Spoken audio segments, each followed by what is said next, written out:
बच्चों, पुनः आपका चैनल पर स्वागत है, अभिनंदन है। हम क्षितिज के पाठ 5 पर बात कर रहे थे, वहीं से बात शुरू कर रहे हैं। सूर्यकांत त्रिपाठी निराला। हमने जब जयशंकर प्रसाद की कविताओं की बात की तो उस समय बताया था कि जयशंकर प्रसाद छायावादी कवि है, तो सूर्यकांत त्रिपाठी निराला भी छायावादी कवि है।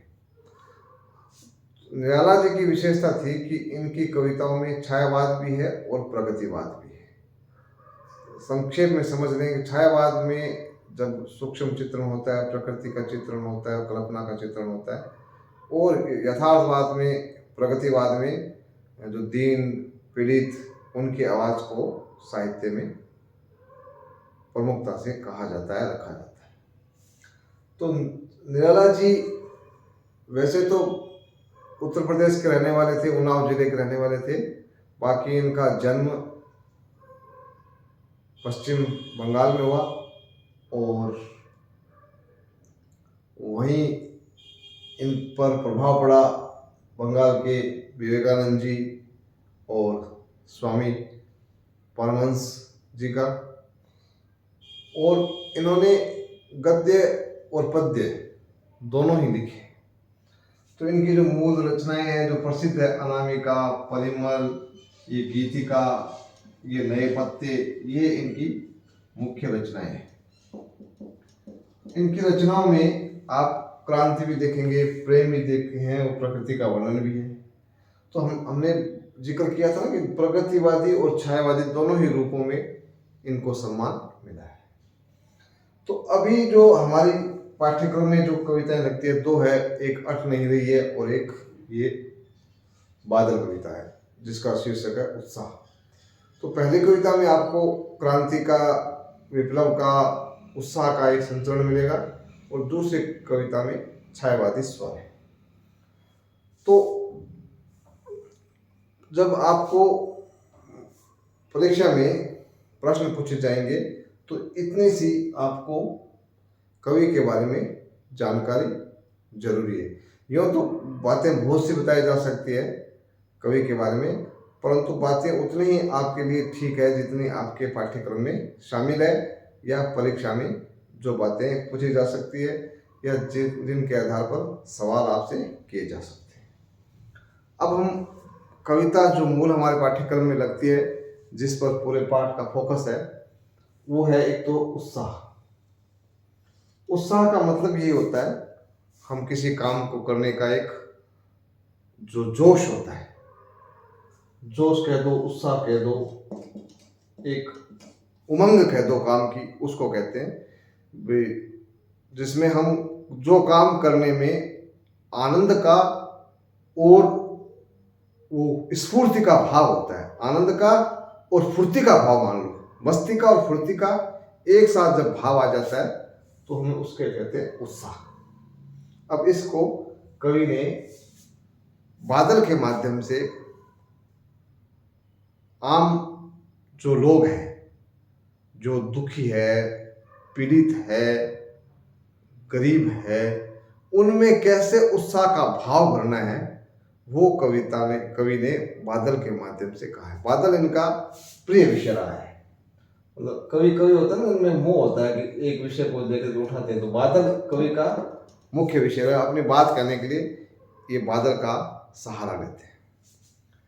अब बादल गरजो घेर घेर घोर, मैंने कहा था पहले भी कि जहाँ पर एक आपको एक जैसी आवाज आती है उसको कहते हैं नाद। पहले भी कहा था, ऐसे र र र र र आ गया ना, इसको कहते हैं नाद। नाद सौंदर्य, नाद कहते हैं साउंड को। साउंड होता है ना, साउंड को संस्कृत में नाद कहते हैं, हिंदी में भी नाद कहते हैं, आवाज मान लो। उसकी जो सुंदरता है, कैसे घेर घेर घोर धाराधर, तो इसलिए इसमें नाद सौंदर्य है। कहते वो कहते हैं कि कवि कहते हैं, हे बादल तुम गरजो, संबोधन है, बादलों को ऐसे तुम ये बादल बादल गरजो, घेर घेर घोर गगन, ये जो विस्तृत आसमान है उस आसमान को पूरा घेर लो, बार बार घेरो। घेर घेर दो बार ना, तो मतलब कंटिन्यूटी करो, बार बार लगातार उसको घेर, पूरे आकाश को घेर लो। धराधर कहते हैं बादल को, ये बादल और धराधर पर्यायवाची। क्लाउड। ललित ललित काले घुंघराले, अब वो संबोधन कर रहे हैं कि आप सुंदर सुंदर हो, सुंदर सुंदर काले घुंघराले। अब घुंघराले क्या होता है कि बालों के लिए विशेषण होते हैं। जैसे बाल एक तो कल की वो होते हैं ना, एक तो होते हैं सीधे सपाट बाल और एक होते हैं यूं गुच्छे से बने हुए, उनको कहते हैं घुंघरू। जैसे होते हैं घुंघरू बने हुए, वो मतलब ऐसे लटे लटे उनकी यों यों यों होती है, उसको घुंघराले बाल। तो काले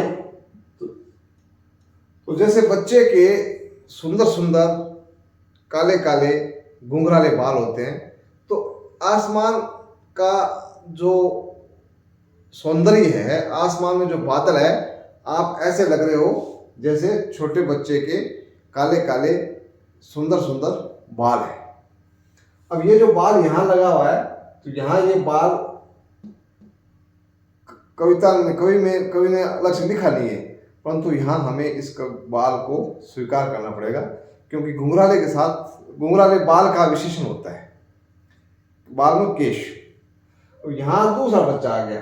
अब ये बाल का मतलब बच्चा है, कल्पना मतलब इमेजिनेशन, के से पाले। अब वो जो बादल हैं वो बार बार कभी इधर जाते हैं, कभी उधर जाते हैं, कभी उधर जाते हैं। तो ये बादल ऐसे लगते हैं जैसे कोई बच्चों की कल्पना से पाले हुए हैं। जैसे बच्चे क्या करते हैं कि बच्चे मीठी मीठी कल्पना करते हैं। जैसे बच्चे सोचते हैं कि ये जो वो पूरा मिट्टी में खेलते हैं, तो हाथ डालते हैं, फिर उसको घर, तो वो पूरा मानते हैं उसमें घर है, इसके घर के अंदर मेरा वो बेडरूम भी होगा, ड्राइंग रूम भी होगा, कल्पना बनाते हैं बच्चे। तो एक बार कल्पना बनाई, वो घर वो 10 मिनट 5 मिनट रखते हैं, वो घर तोड़ देते हैं, फिर नया कुछ करते हैं। तो इस प्रकार बच्चे क्या है कि बहुत मधुर मधुर कल्पनाएं करते हैं और वो कल्पनाएं बदलती रहती है। तो वैसे ही ये बादल तुम बच्चों की कल्पना जैसे हो, जो बार बार इधर उधर अपना रूप बदलते रहते हो। अब तो गौर करना, यहाँ जो काले, ये तो स्वरूप के बारे में है, क्योंकि वो उसके जो बादल है उसका स्वरूप कैसा है, सुंदर सुंदर और काले घुंघराले बालों की तरह उनका सुंदर है। बाल कल्पना कैसे पाले, मतलब बच्चों की कल्पना के समान तुम्हारा स्वरूप है, जो बार बार बदलता रहता है, और उनकी कल्पनाएं मीठी होती है, तो तुम भी मीठे लगते हो, तुम अच्छे लगते हो। दो बात हम इस प्रकार हम कह सकते हैं। विद्युत छवि उर्मी। अब जब बादल गरजते हैं तो उसके साथ बिजली भी चमकती है, इसका मतलब बिजली बादलों के अंदर छिपी भी रहती है। तो आपके अंदर भी बादलों की, विद्युत की छवि या विद्युत का रूप या बिजली अंदर तुम्हारे समाई रहती है। कवि नव जीवन वाले वज्र छिपा नूतन कविता फिर भर दो बादल गरजो। अब कवि ने ये कल्पना की है कि जिस प्रकार बादलों के अंदर एक बिजली छिपी हुई रहती है, तो उसी प्रकार कवि के भीतर भी एक जो दूसरों को प्रकाशित करने वाला, एक दूसरों में कोई नया जीवन भरने वाला भाव रहता है। वो कवि नव जीवन वाले वज्र छिपा नूतन कविता फिर भर दो। और वज्र छिपा, वज्र का मतलब होता है कठोर, सख्त। तुम्हारे भीतर तो शक्ति छिपी हुई है, अंदर तुम्हारी कठोरता छिपी हुई है। नूतन कविता फिर भर दो, परंतु अपनी नई कविता से तुम लोगों में उत्साह भर दो। लोगों को संकेत करो भी ये जो जीवन है, ये जीवन में हमेशा बदलाव आते रहते हैं और हमें उन बदलावों को स्वीकार करने के लिए तैयार रहना चाहिए। तो जिस प्रकार बादलों में बिजली छिपी हुई है, उस प्रकार कवि के अंदर भी लोगों में बदलने का भाव छिपा हुआ है। उसमें लोगों में ऐसी चमक है जो लोगों में चमक पैदा कर सकती है। तो हे कवि, तुम नव जीवन वाले, कवि को कवि ने क्या कहा है, जो लोगों में नया जीवन भरते। लोग जिनका जीवन में उत्साह मर जाता है, अवसाद में चले जाते हैं, उनको में कविता, उनमें वो उत्साह भरने वाला है। वह छिपा नूतन कविता फिर भर दो। तुम्हारे अंदर वैसी ताकत छिपी हुई है, वैसी कठोरता छिपी हुई है। तो यहाँ सांकेतिक अर्थ में यहाँ साहस, ताकत ऐसे होगा, वो तुम कविता के माध्यम से लोगों में भर दो, ताकि लोग उत्साह से भर करके अपना नया जीवन प्रारंभ करें। यहाँ कवि कहना चाहता है कि लोग अपनी तकलीफों से इतने घबरा जाते हैं कि जीवन को जीना बंद कर देते हैं। तो तुम अपनी नई कल्पना से, नए जो अपनी शब्दावली से लोगों में उत्साह का भाव भर दो। पहले बादल की बात है, बादल के माध्यम से तुम भी कभी बादल की तरह हो। बादल जैसे लोगों में बरसता है तो लोगों में एक नया अंकुरण होता है और लोगों में खुशी का माहौल बन जाता है। तो तुम भी वैसा काम कर सकते हो। विकल विकल उन्मन थे उन्मन, विश्व के निधाग्ध के सकल जन। सकल कहते हैं सभी और जन कहते हैं आदमी, व्यक्ति को, पीपल। उन्मन कहते हैं परेशान, सन्मन, अनमने से जो जिनका मन बिल्कुल दुखी हो। विकल माने व्याकुल। आप सरल तरीके से अर्थ यह कर सकते हैं, कल माना होता है शांत, कल का अर्थ होता है शांत, और विकल माना अशांत। जो जिनका मन अशांत था, जो परेशान थे, और विश्व के निधाग्ध के सकल जन, वो विश्व की सभी लोग इस तप्ती से, तप्ती का निदा गर्मी से परेशान थे। निधाग्ध मतलब गर्मी, इस गर्मी से सब लोग परेशान थे।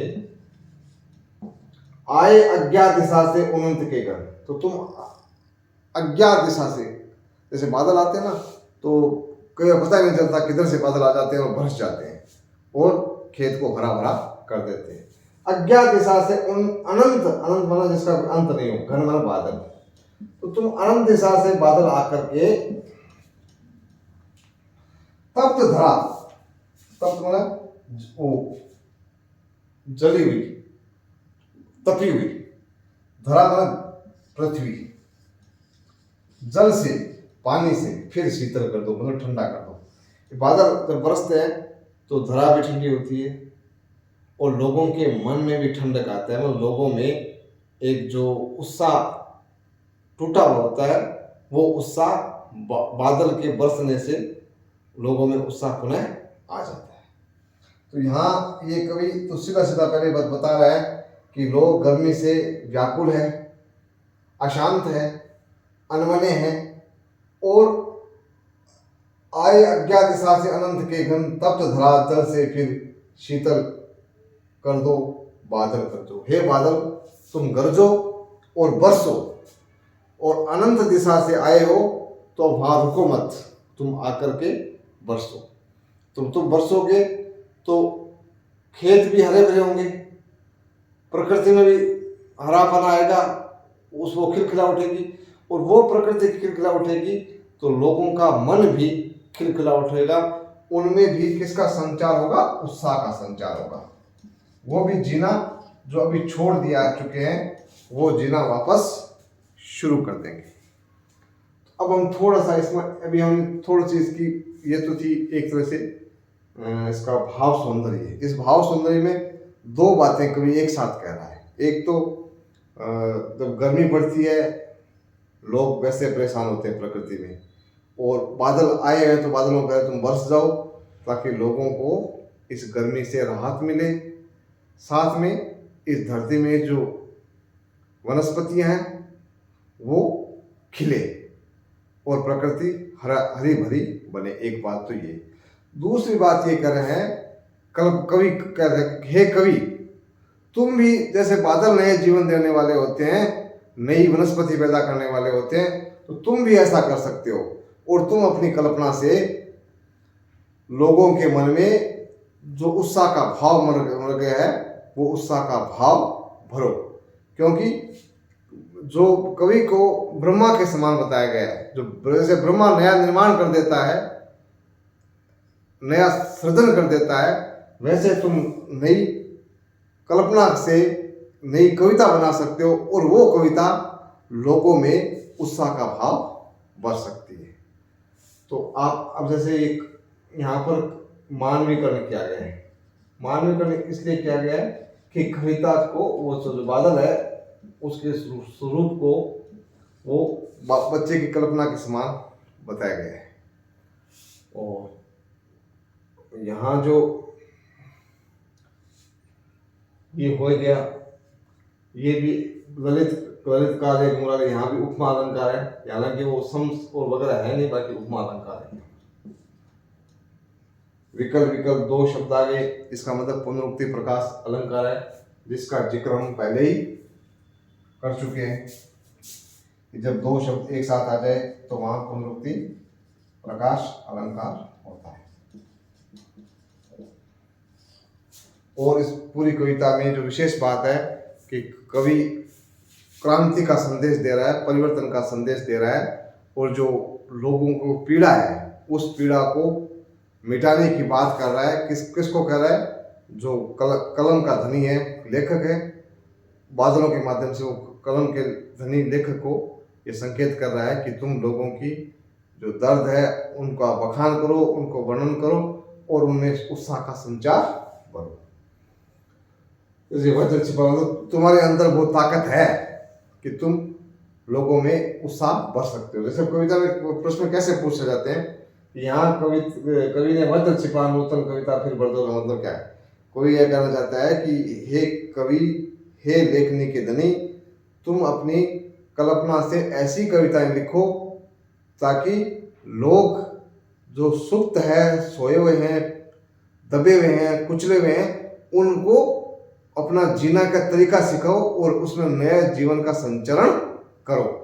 तो यहाँ वो तुम्हारे वो वज्र शिवा उसमें तुम्हारे अंदर वो ताकत छिपी हुई है। तो जैसे अब यहाँ पर विश्व विकल उन्मूलन थे, उन्मूलन विश्व के, यहाँ क्या मतलब है? एक मतलब वही है जो बादल बरसता है तो लोग परेशान होते हैं। एक दूसरा कि लोग जो गरीब है, दबे हुए हैं, कुचले हुए हैं, पीड़ित है, वो हर वक्त हर तरह से परेशान है। तो उनकी परेशानी को आप लेखनी का जरिया बनाएं और उनमें जीने का भाव जगाएं ताकि वो दुनिया को अपनी आप लेखक की नज़र से देखें और नए तरीके से जीना प्रारंभ करें। तो इसमें कवि ने बादल और लेखक दोनों को ये कह रहा है कि तुम दोनों दुनिया में उत्साह का संचार करो, उत्साह का फैलाव करो, ताकि लोग जो अशांत है, जो अनमने हैं, उनमें जीने के आनंद का भाव आ जाए। ये इस कविता का मुख्य विषय है। और अब आप जब एक्सरसाइज करोगे प्रश्नों की तो वो इस वीडियो में आपको सारे प्रश्नों के उत्तर मिल जाएंगे, क्योंकि मैंने एक एक चीज़ को बहुत स्पष्ट कर दिया है। तो अब कैसा भी प्रश्न आ जाओ, जैसे यहाँ ये संबोधक चिन्ह का मतलब है कि वो बादलों को संकेत कर रहे हैं, हे बादल गरजो, ऐसे अंगुली करके उनको बता रहा है। तो वैसे ही अंगुली बादलों में लेकर है, वैसे ही जो लेखक को कर रहा है कि तुम भी लोगों को जीने का संदेश दो, लोगों में उत्साह का भाव भरो। इसीलिए इस कविता का शीर्षक भी उत्साह रखा गया है। उत्साह का पुनः बता देता हूँ, उत्साह का सीधा सा मतलब होता है जिस काम को करने से आनंद भी आए और जिस काम को करने में हम फुर्ती दिखाएं, वो होता है उत्साह। अगर उत्साह नहीं होता है तो कोई भी कार्य कभी भी सिद्ध नहीं हो सकता। जिसमें उत्साह है उसमें कोई छोटी मोटी कमी है तो भी दूर हो जाएगी और वो काम जो सोचा है वो पूरा हो जाएगा। तो आप इस वीडियो को 2-3-4 बार देखेंगे तो इस कविता को ठीक से समझ पाएंगे। मैंने दूसरे बहुत से वीडियो देखे हैं और गूगल पे भी देखा है, बाकी इस प्रकार बहुत सरल तरीके से इस कविता की व्याख्या नहीं की गई है। आप ध्यान से मेरे वीडियो को देखेंगे और स्वयं एक एक पंक्ति को देखेंगे तो वहाँ आप इस कविता के अर्थ को, इसकी प्रासंगिकता को और इसके विशेष जो अन्य अर्थ जो कहा जा रहा है, जो संकेत कर रहा है, जो पीड़ित दलित लोगों को जगाने का काम कर रहा है, उसकी ओर आपका ध्यान जाएगा। आप मेरे साथ लगातार जुड़े रहिए। मेरे चैनल को अभी तक सब्सक्राइब नहीं किया तो सब्सक्राइब कर लें ताकि आपको नए से नए वीडियो तत्काल मिलते रहें। आप अच्छे अंकों से उत्तीर्ण हुए, इसी शुभकामना के साथ जय हिंद, जय भारत, धन्यवाद।